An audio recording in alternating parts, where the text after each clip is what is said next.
When I first started working at Arnold Palmer Hospital,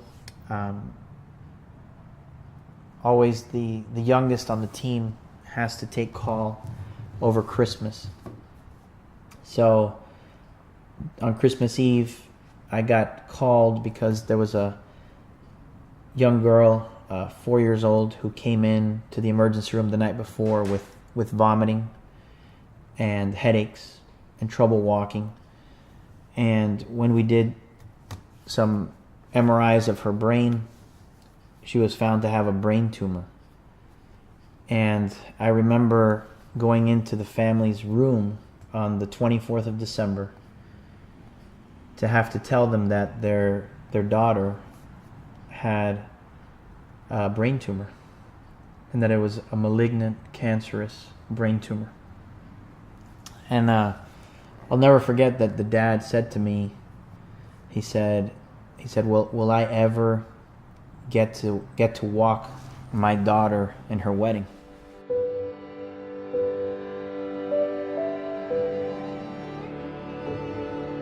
I said to him at that point, I said, I don't know, but we're going to try damn hard to make that happen.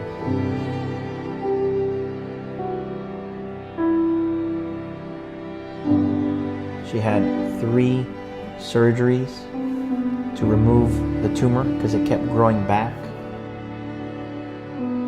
She underwent chemotherapy for over 1.5 years.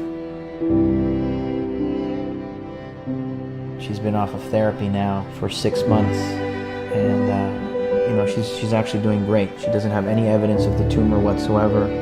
She's back in school, happy, playful. And I remember that I told the father, I said, the only thing I ever want is to be able to go to her wedding one day.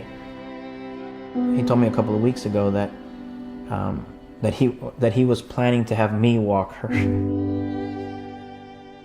When that dad gives me a call and tells me to walk Chloe down the aisle for her wedding,